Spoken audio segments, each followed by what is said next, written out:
반갑습니다. 어제도 보고, 오늘도 보고, 다음 주에도 보고, 뵐 수 있어서 너무 감사합니다. 저는 지금 지리스 베이크에 와 있습니다. 지리스부르크.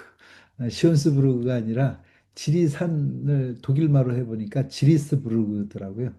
그래서 지리스부르크에 와 있습니다. 지금 지리산에 교회 이름이 지리산 교회에 와 있어요. 근데 오늘 목사님하고 아니 성도들하고 말씀을 나누고 또 이제 일부 이부 나누고 그다음에 목사님하고 얘기하던 가운데 우리 시온베르그가 313 스테이션이잖아요. 그래서 이것도 지리스베르그 스테이션으로 통일을 위한 금요 기도회 또 이곳에서도 굉장히 여기도 대지가 넓더라고요. 그래서 많은 사람들이 와서 금요일 날은 함께 통일을 위해서 기도하고 또 우리 시온베르그가 하는 것처럼 또 많은 사람들이 쉼과 안식 더불어서 통일을 같이 꿈꾸는 그런 스테이션이 됐으면 좋겠다 하는 의견을 함께 나누고 또 오늘 좋은 시간들을 보냈습니다.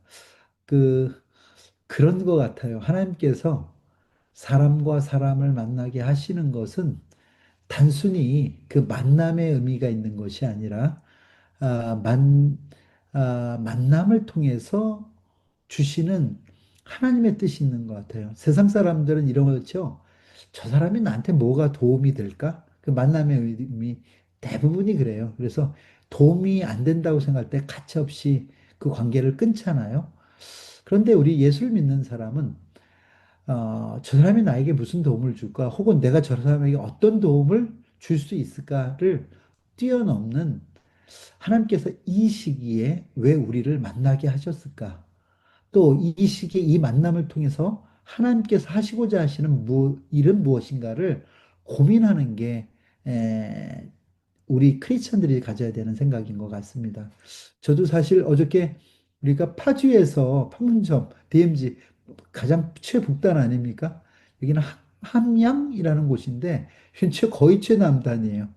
여기를 밤새 내려오면서 여기를 왜 하나님께서 이 시기에 보내실까? 또 이 만남을 통해서 하나님 어떤 일을 하시기를 원하시는가 하는 생각을 하고 왔는데 또 이곳에서도 또 우리 제가 듣자 하니까 11월 달에 우리 권노가 선교사님 여기 오신다고 얘기가 됐어요. 그래서 하나님께서 또 이 지역에서 또 행하실 일이 있겠구나. 또 그 일이 무엇인가?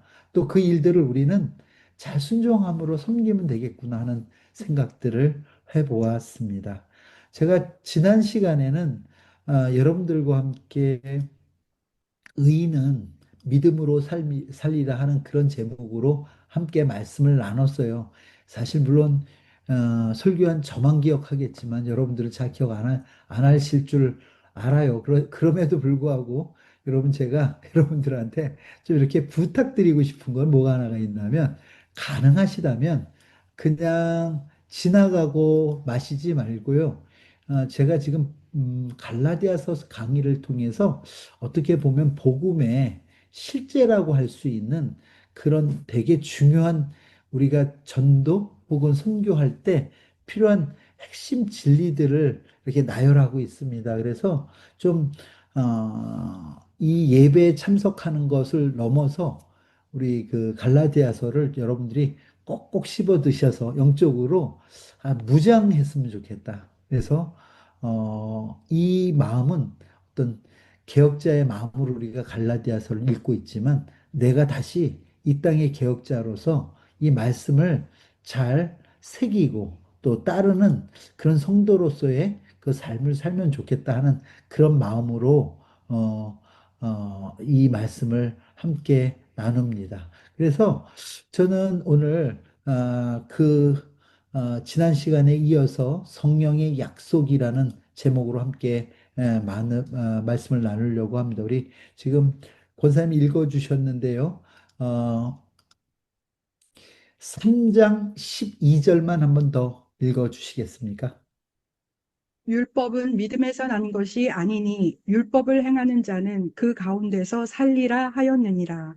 여러분, 요 얘기는 바울이 레위기 18장 4절에서 5절의 말씀을 인용한 내용입니다. 여러분, 이제 우리가 신약, 특별히 서신서를 볼 때 이런 생각을 하고 보면 좋겠어요. 그냥 문어적으로 그 말씀을 해석하려고 하는 것보다도 이 신약 성도들, 특별히 바울이라든지 베드로라든지 이 신약을 기록했던 많은 사도들과 제자들은 구약 말씀에 근거한 말씀을 전했어요. 그러니까 이 얘기는 그냥 갈라디아에서 율법을 행하는 자마다 그 가운데 살리라 이 말씀만 보면 우리가 율법을 행해서도 살 수 있는 길을 여셨나? 이렇게 얘기를 할 수가 있는데 이 말씀이 어떤 말씀을 인용했냐를 우리가 보면은 이 얘기가 이 얘기구나 하고 쉽게 풀어지는 것들을 봅니다.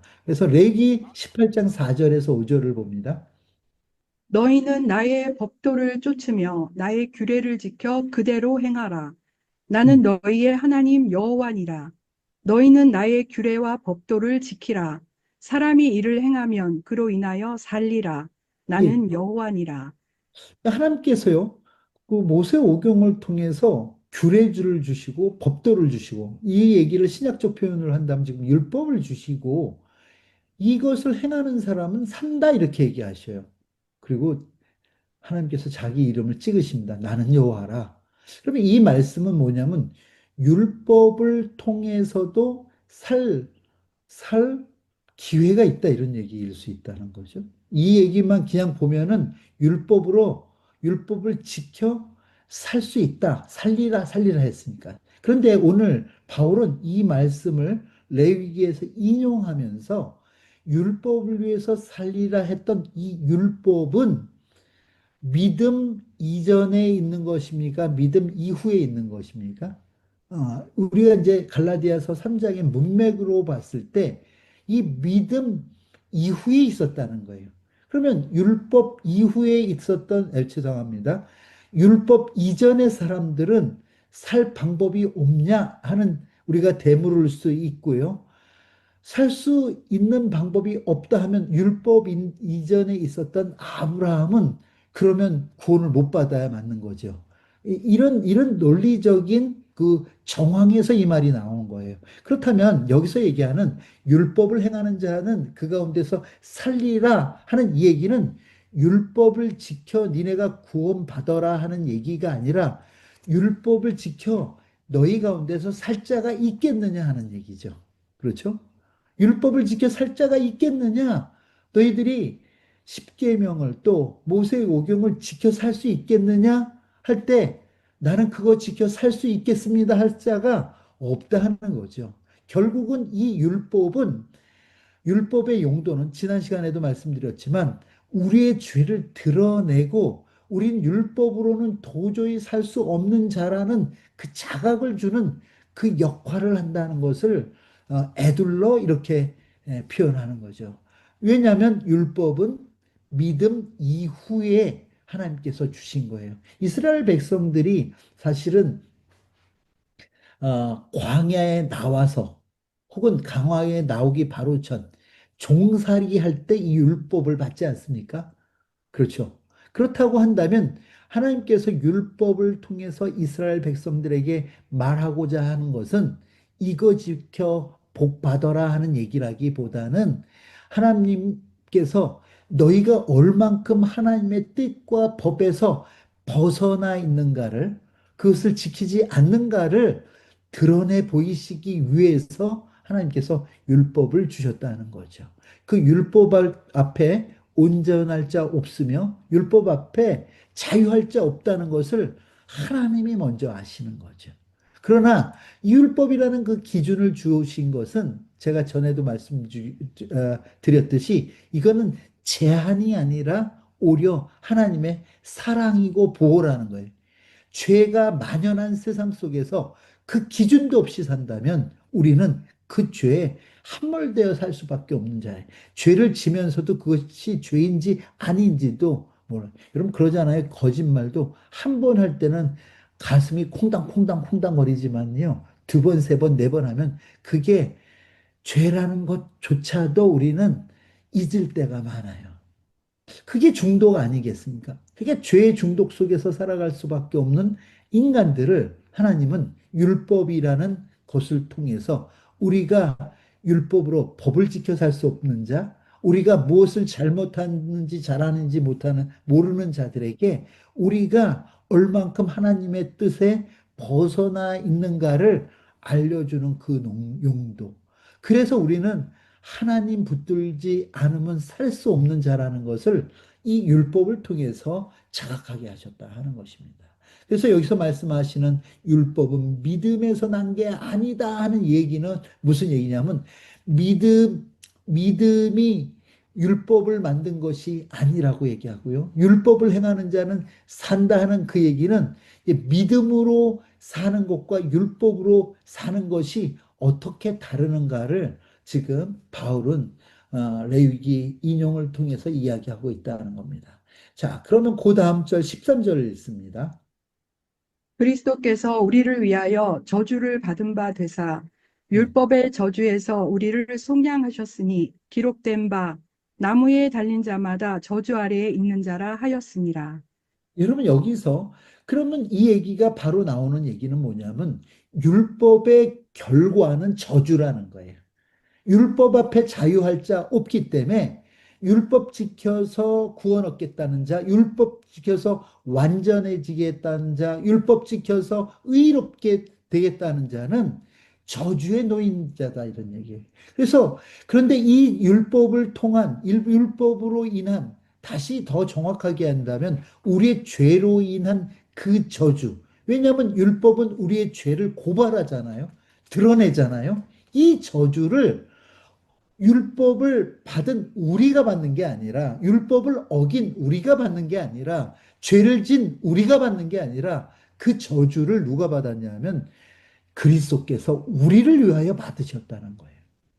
참 이게 은혜 아닙니까? 우리가 받아야 될 저주를 우리가 받았다면 우리는 그 죄로 그 죄의 저주에 의해서 죽을 수밖에 없는 자예요. 아니, 우리는 태어나면서부터 죄로 태어나기 때문에 우리는 저주받은 자로 이 땅을 살아가야 돼요.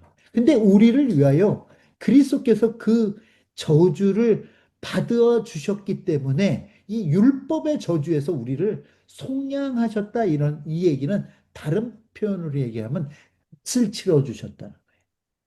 그러면 여러분 생각해 보세요. 이 속량이라는 그 표현은 어떤 자가 어떤 사람이 저주 가운데 아니 노예 가운데 살던 자를 값을 치르고 그 사람을 다시 사오는 거예요. 그렇죠? 그 값을 치른다 이런 얘기거든요.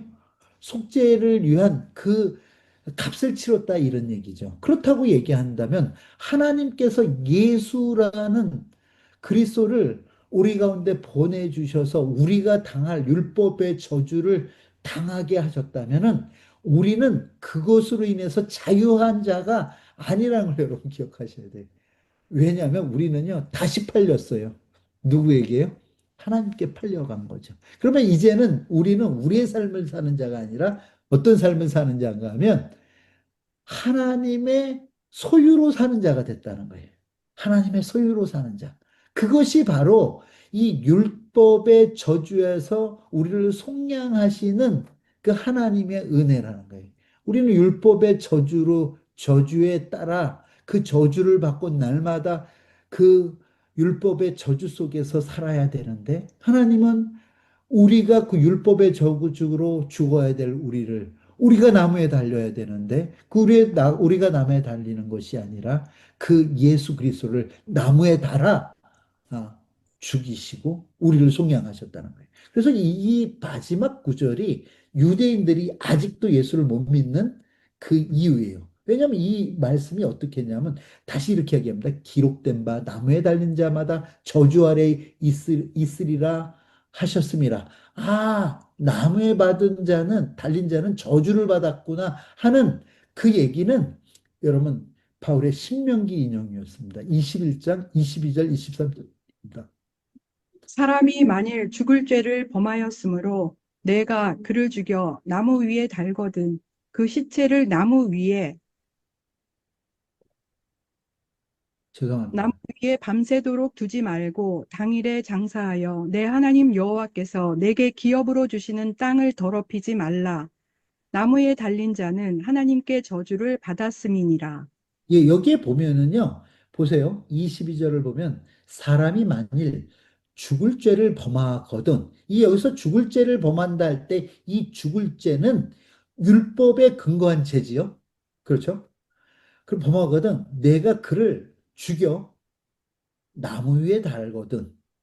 그러니까 여러분 요 얘기에서 우리가 이렇게 캐치해야 될 것이 뭐냐면 사람은요 그 죄로 인하여 나무에 달린다는 거예요. 근데 그 중에서 하나님께서 주시는 계명 하나가 뭐가 있냐면 그 시체를 나무 위에 밤새도록 두지 말라는 거예요.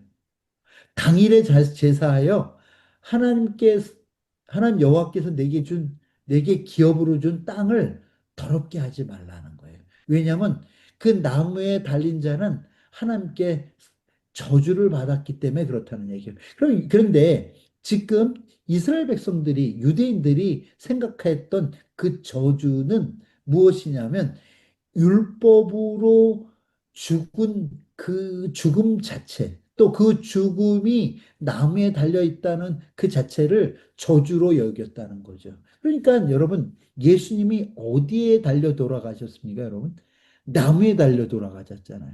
그럼 이 얘기를 액면으로만 보면 유대인들은 예수를 믿지 못하는 가장 큰 이유는 뭐냐면 그가 나무에 달려 죽었기 때문에 그래요. 왜 그러냐면 그것은 구약에 하나님의 저주받. 그러니까 여러분 이스라엘 백성들이나 유대인들이 어찌 하나님께 저주받은 자가 구세주가 될 수 있고 하나님께 저주받은 자가 그리스도가 될 수 있겠냐 하기 때문에 메시아가 될 수 있냐 하기 때문에 그들은 예수의 메시아성을 믿지 않는 거죠.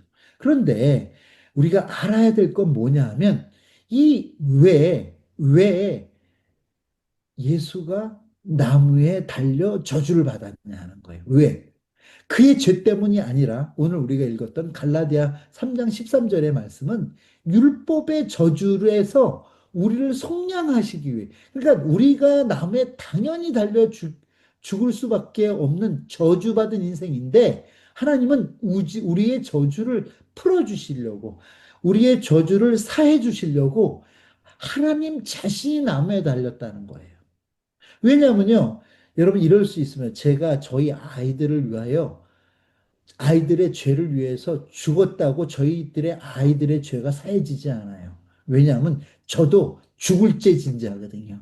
율법 아래에서 내가 어떤 사람을 위해서 대신 죽어줬다고 해서 그 사람의 죄가 사해지지 않아요. 왜요? 저도 율법으로 저주받은 자니까. 그런데 우리가 율법의 저주로부터 자유할 수 있는 유일한 것은 죄 없는 자가 나를 대신할 때만 그것이 대신할 수 있는 이유가 되는 거죠. 그렇지 않겠습니까? 이 얘기를 다른 표현을 한다면 예수 밖에는 우리의 죄를 대신할 자가 없다는 거예요. 아니, 더 정확하게 얘기한다면 하나님 밖에는 우리의 죄를 대신할 수밖에 없다는 거예요. 내가 아무리 십자가에 10번 아니 100번, 1000번을 못 박혀 죽는다고 한다고 할지라도 인류의 죄를 대신할 수가 없어요. 이 얘기를 다른 표현으로 다시 바꿔 얘기한다면 하나님께서는 이삭을 받지 않고 누굴 받았습니까? 하나님께서 준비한 수양을 받으셨어요. 이 이삭에게 받으신 것은 믿음뿐이었어요. 그래서 하나님이 준비한 것을 하나님이 받으신다가 여호와 일이라고 얘기했잖아요. 제가 지난 목요일 날 어떤 분하고 점심 식사를 했는데 그분이 저의 그 설교를 기억하고 계시더라고요.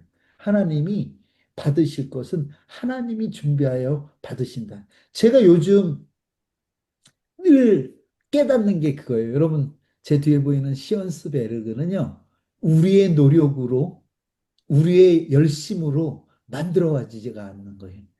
하나님께서 저거를 받으시기 위해서 하나님이 저것에 필요한 모든 것을 준비하신 걸 내가 믿어요. 왜냐하면 저희들이 이 모금되는 상황을 보면은요, 저희가 사람에게 구해서라든지 사람을 설득해서 얻어지는 게 아니라 하나님께서요, 하나님의 방법으로 하나님의 사람들에게 복 주셔서 저것을 할 수 있는 그 능력과 할 수 있는 그 환경을 만들어서 저걸 받아가시더라.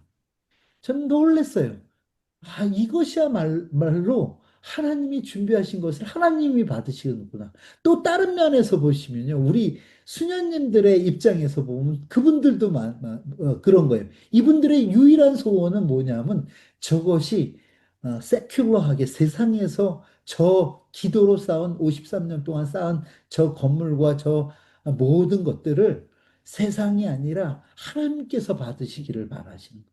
그러니까 그분들의 기도가 하나님께서 이 땅을 통해서 계속해서 영광을 받아주십시오 하는 그거 아니겠어요?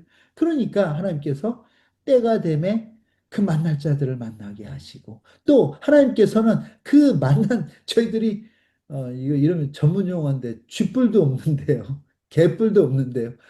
아무것도 없는 빈손인 우리들을 만약 우리가 이것을 어떤 노력으로 저것을 만들어 간다면 또 우리의 의가 생길까? 하나님은 상상치 못한 자들에게 하는 기름 부으시고 축복하시고 또 그들에게 그 축복의 고백을 통해서 이 일을 이루어 가시는 이 모습이 저는 요즘 생각만 해도 날마다 아주 제가 동일한 게 뭔지 아십니까? 그렇게 함께 기부하겠다 후원하는 분들한테 제가 감사의 인사를 할 때마다 제가 어저께도 어떤 분한테 그런 얘기 했더니 제가 한 건가요? 하나님이 하셨죠.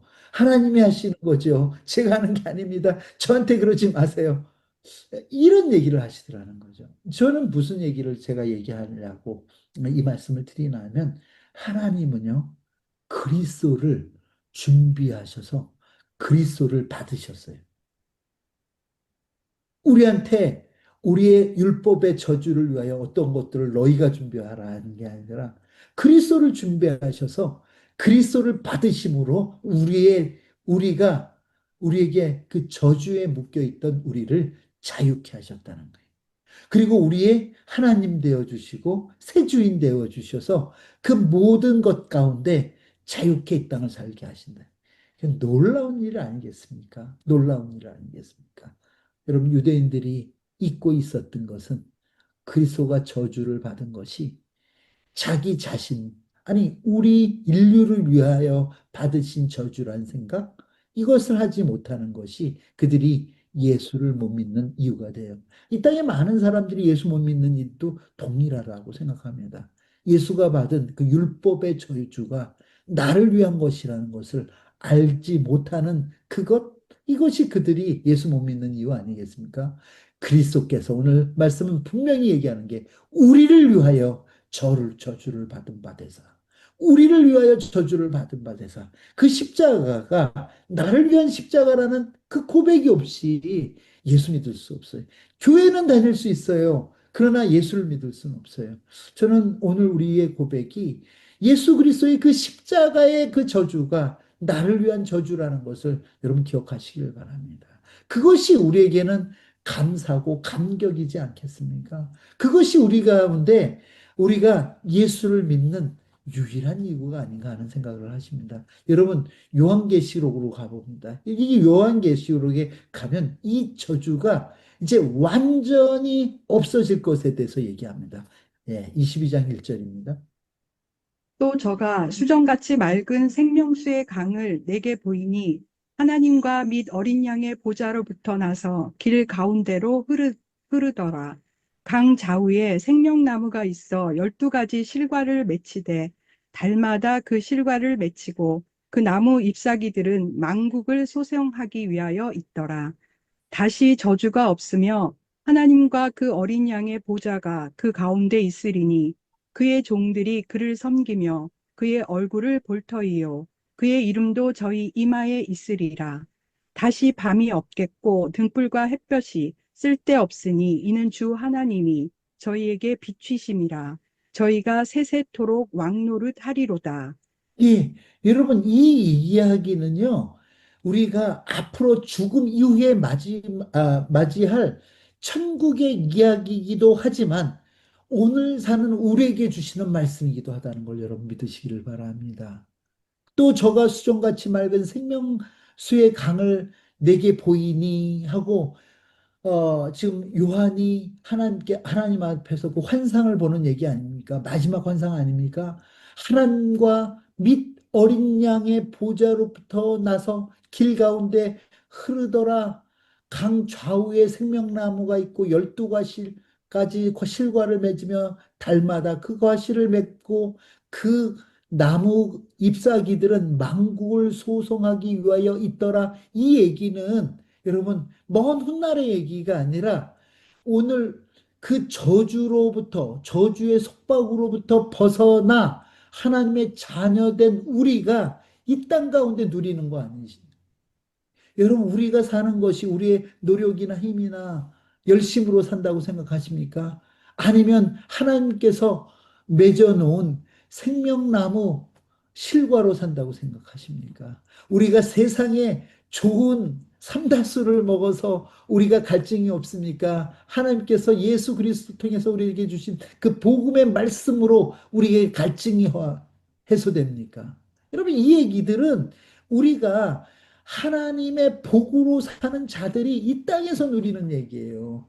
여러분, 죽어서 누리려고 하지 마시고 주의 말씀이 내게에서는 맑은 생명수 강에서 흐르는 그 맑은 물과 같이 우리의 목마름을 채우고 그 실과는 우리의 배고픔을 채워가는 이 얘기는 하나님 은혜로 살아가는 자들이 이 땅에서 누려. 그리고 이것은 우리만 누리는 것이 아니라 이 하나님의 은혜가 만물을 소성케 하기 위해 있다는 거예요. 저는 우리가 필리핀에서 혹은 우리가 독일에서 노르웨이에서 이 생명수 강가의 그 물떠 마신 자들이 그 실과를 먹은 자들이 기쁨으로 하나님 앞에 드리는 이 예배와 또 이 영광스러움이 우리뿐만 아니라 아직도 복을 받지 못하는 많은 영혼들에게 흘러가 그들도 먹고 그들도 마시고 그들도 그 기쁨 가운데 살아나는 축복의 얘기가 아니냐는 거예요.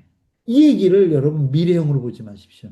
이 얘기를 현재형으로 보시기를 바랍니다. 이게 우리가 이 땅에서 누리는 축복이자 은혜라고 저는 믿습니다. 뭐라고 얘기합니까? 다시 저주가 없으면. 이 얘기도 우리가 그 땅에 들어가면 저주가 없다는 얘기가 아니라 우리는 율법의 저주가 이 땅을 사는 우리에게도 없다는 거예요. 아멘이십니까? 우리 이 저주가 없기 때문에 우리는 이 저주를 대신 받아주신 하나님께 우리는 그 어린 양께 우리가 어떻게 해요?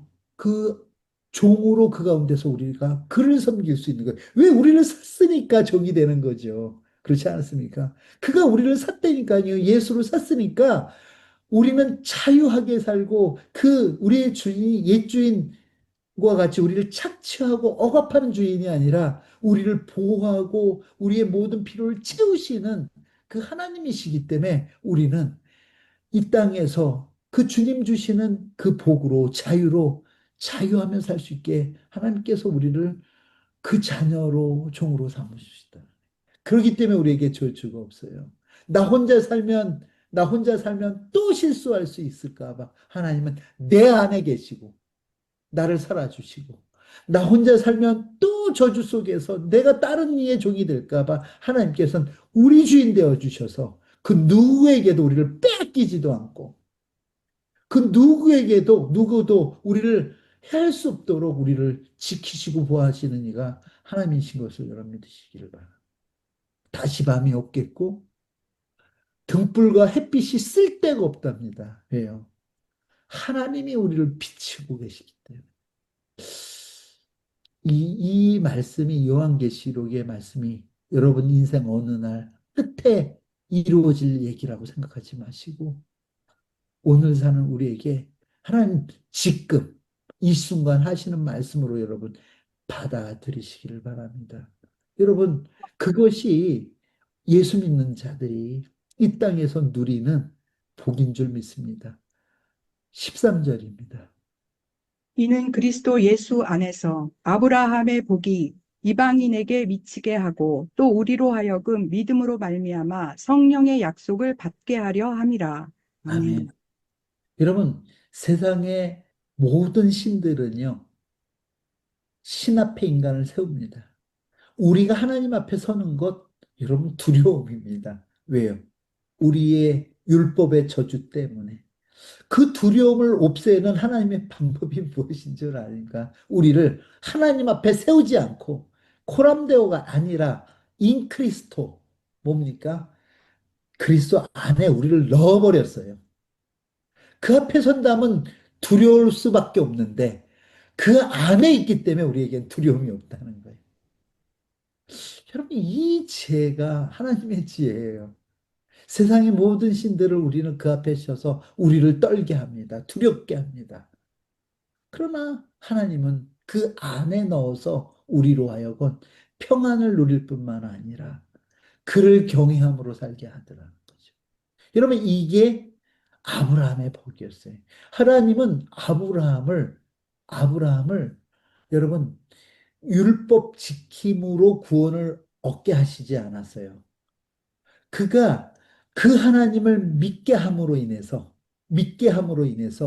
그 믿음으로 복을 얻게 하셨다. 그럼 이 복이라는 것이 의미하는 것은 우리가 세상에 어떤 내 필요를 채우거나 내 필요를 챙겨서 얻는 복을 뛰어넘은 이 복이라는 것은 한번 따라하시겠습니까? 하나님의 생명력으로 하나님의 사는 것, 생명력으로 사는 것이 사는 것이 복이다. 복이다. 예. 우리가 하나님께로부터 아까 생명나무 읽었잖아요. 생명나무 과실을 따먹고 생명 강가에 그 흐르는 물을 마시며 살아가는 것이 복인 거예요, 여러분. 내가 한 어떤 투자가 잘 되고, 내가 한 사업이 잘 되고, 그것의 결과치를 먹는 게 아니라 하나님으로부터 흘러나오는 그 생명력으로 사는 게 복이라는 거예요. 여러분, 이 아브라함의 복이, 여러분, 아브라함은 율법 지켜서 복 받은 자 아니잖아요. 이삭 드려서 복 받은 자 아니에요, 여러분. 아브라함에게서 이삭을 받지 않았다니까요. 여러분, 이삭이 죽었습니까, 여러분? 그 재단에서 죽었다면 우리도 다 자식 갖다 바쳐야죠. 이삭 바치듯이. 아브라함이 가장 귀한 아들을 바쳤으니까 우리도 아들 바치자는 얘기가 나와야죠. 그런데 하나님께서 이삭을 안 받았거든요. 하나님은 하나님이 준비하신 수양을 받으셨어요. 이 얘기는 무슨 얘기냐면 하나님은 우리의 믿음의 고백만 받고 아브라함의 믿음의 고백만 받고 하나님은 스스로 준비하신 수양을 받으셨어요. 여러분 마찬가지예요. 우리를 받으시는 게 아니라 하나님은 우리를 예수 안에 넣어서 예수를 받았어요. 예. 그러니까 이게 하나님이 우리에게 주신 것이라는 얘기예요. 또 이것이 우리에게만 머물러 있는 게 아니라 이것이 이방인에게 미치게 했다는 거예요. 그러면 이 얘기는 무슨 얘기냐면 아브라함의 복 받은 자가 아브라함의 자손이 된다는 얘기예요. 유대인 너희들이 아브라함의 자손이 아니라 아브라함의 복 받은 자가 아브라함의 자손이 되고 그 얘기는 이방인에게도 동일한 복이 있다는 거예요. 하나님께로 흘러나오는 그 생명력으로 사는 자가 아브라함의 자손이고 아브라함의 복을 받은 자라는 거예요. 여러분, 여기서 유대주의가 깨지는 거예요, 여러분. 그 유대 안에 갇혀져 있던 하나님이 유대인의 민족의 신이 아니라 인류 만민을 구원하는 신이에요. 여러분, 여러분 요한계시록에 아까 얘기했던 이 얘기하고 똑같은 얘기예요. 그 잎사귀들은 만국을 소송하기 위하여 있더라. 아멘입니까? 그러니까 우리가 생명나무의 실과를 먹고 생명나무의 그것으로 소생하여 생명나무의 삶을 우리가 살아갈 때 여러분 우리를 통해서 열방이 민족이 주 앞에 돌아오는 역사들이 일어날 것에 대해서 하나님은 성경을 통해서 누누이 누누이 얘기하는 거예요. 여러분 이것이 제가 선교사라 이런 얘기하는 게 아니라 성경이 그렇게 얘기하는 거예요. 우리도 이방인 아니겠습니까? 그 복이 내게 미쳐서 나도 생명나무 실과 먹고 생명수 마시며 예수를 마시며 예수의 말씀으로 배불러지는 자 된 거 아니겠습니까? 그렇다면 이것이 나에게 멈춰 있다면 이것은 아브라함의 복이 아니죠. 아브라함의 복이 나에게 왔다는 것은 이미 민족과 혈통과 여러분 그 모든 것을 뛰어넘는 얘기란 말이에요. 이것이 나한테 머물러 있다면 여러분 이것은 아브라함의 복이 아니지. 이것이 나를 통해서 다시 열방과 민족과 방언으로 흘러가야 이것이 여러분 우리가 주일날 저녁에 이렇게 모여 함께 예배드리는 이유가 그런 이유 아니겠습니까? 여러분 예배가 부족해서 한 번 더 예배를 드립니까? 어. 여러분 은혜 받자고 한 번 더 예배를 드립니까? 그게 아니라 나에게 흘러온 이 생명수가 나에게 내가 지금 따먹고 있는 이 생명의 열매가 이제 나를 넘어 열방 가운데 흘러가기를 바라고 우리가 선교사님들을 위하여 기도하고 우리가 하는 모든 헌금을 선교비로 보내고 이런 일들이 일어나는 거 아니겠습니까? 그러니까 우리는요 요한계시록이 앞으로 장차 있을 일이 아니라 오늘 누리고 있는 거라니까요. 우리는 그 일부지만 우리는 지금 누리고 있는 일을 그런 사는 것이 우리의 삶이라는 것을 여러분 기억하시길 바랍니다. 또 이야기합니다. 우리로 하여금 믿음으로 말미암아 여러분 율법으로 말미암아 아닙니다. 믿음으로 말미암아 뭐요? 성령의 약속을 받게 합니다. 여러분 성령의 약속이 뭡니까? 사실은요 이런 거죠. 구약 성도들은요. 성도들은 사실 그 성령이 임하실 때 직임에 임하셨어요. 제사장, 왕, 선지자에게 임하셨어요. 그런데 여러분 이 예수님께서 약속한 성령은요. 오순절 마가의 다락방에 임할 때 직임에 임하지 않고 어디에 임했습니까? 각 사람에게 임했어요. 여러분 한 사람 한 사람 한 사람에게 임했단 말이에요.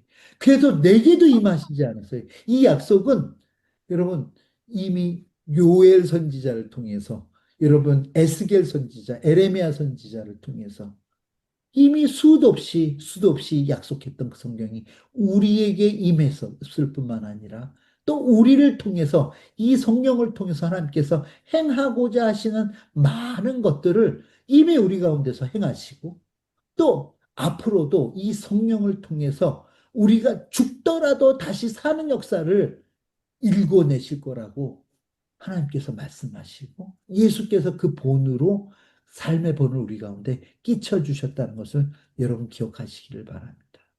여러분 이 모든 일들을 이루어 가시는 이가 하나님입니다. 여러분 그렇다면 우리가 이제 말씀을 맺는데 이렇게 저는 칼빈의 말로 말씀을 좀 정리하려고 합니다. 사람의 언약이라도 정한 후에는 그 언약은 그리스도에게만 근거해 있다 하는 얘기를 이 지금 어, 성령의 약속이라는 이 약속이라는 이 언약이라는 얘기를 가지고 칼빈이 얘기해서 이 얘기를 다시 얘기한다 뭐냐면 우리가 있잖아요. 하나님 앞에서 하나님 안에서 한 언약들은 그리스도에 근거해 있다는 거예요. 하나님께서 우리에게 해주신 그 언약도 여러분 이것은 그리스도에게만 근거해 있다는 거예요. 여기서 얘기했던 요 언약, 아까 얘기했던 성령의 약속이란 요 단어는요, 라틴어 테스타멘툼, 저는 라틴어 잘 몰라하지만 테스타멘툼, 헬라에선 이데케라고 얘기합니다. 이게 무슨 유언, 테스트먼트와 컨트리, 컨트랙트라는 이 계약이라는 간. 근데 이게 여러분 이게 나에게 근거한 것은요. 나는 그 언약을 그 유언을 계약을 지킬 힘이 없어요. 그런데 누구는 그 언약을 지킬 힘이 있나면 하나님은 그 힘이 있으세요. 그러니까 나에게 근거해서 이 언약이 되었더라면 나는 이 언약 때문에 구원받을 수가 없는데 하나님은 이 언약의 제물로 예수 그리스도를 삼으시고 이 계약을, 이 언약을 예수 그리스도께 근거하여 우리를 구원하셨다는 거예요. 그러니까 예수 그리스도께 근거했다는 것은 뭐냐면 예수 그리스도의 십자가의 그 죽으심으로 저주의 멸망을 끊으시고 우리를 살리셨기 때문에 우리는 새 사람, 다시 태어난 본어겐 크리스찬이 되었을 뿐만 아니라 우리가 그 하나님의 언약을 믿음으로 우리도 아브라함과 같은 복을 받았고 아브라함과 같은 유업을 얻을 자, 이제 유업에 대한 얘기는 계속 나오겠지만 얻을 자로 이 땅을 살게 됐다는 거예요. 여러분, 언약은 조금도 아브라함을 의존하지 않습니다. 오직 하나님께만 달려 있고요. 그분은 차라리 죽을지언정 아브라함과 그 후손에게 복을 주시려, 자기를 죽여 복을 주시려고 약속했다는 것을 여러분 기억하시기를 바랍니다. 여러분, 하나님께서 우리 가운데 그 약속으로 주신 내 씨로 말미암아 복을 얻을 것이라 하는 그 씨, 그 자손은 바로 인간의 모습으로 우리 가운데 오셔 십자가에 죽으신 예수 그리스도로 완성되었고요. 그 십자가의 죽음으로 완성된 그 복음이 오늘 흘러 흘러 내게도 와 나를 살렸고 아까 우리가 계시록의 말씀과 같이 흘러 흘러 여러분 만국을 소생케 하는 그 약속의 말씀인 줄을 여러분 믿으시고 이 말씀이 저와 여러분 가운데 날마다 날마다 살아 여러분 이 땅에 죽어가는 자가 아니라 죽음을 기다리는 자가 아니라 이미 다시 살아 이 땅을 살리고 이 땅 가운데서 생명을 누리며 그 열방을 살리는 저와 여러분 또 우리 WCDF 성도 되기를 주의 이름으로 축원합니다. 우리 주신 말씀 생각하면서 기도하도록 하겠습니다. 그렇습니다. 하나님, 우리가 누리는 그 은혜와 축복은 우리에게 멈춰선 것이 아니라 우리를 통해 열방과 민족 가운데 흘러 넘칠 것을 우리는 믿습니다. 그 믿음으로 살겠습니다. 우리 함께 기도하도록 하겠습니다. 감사합니다.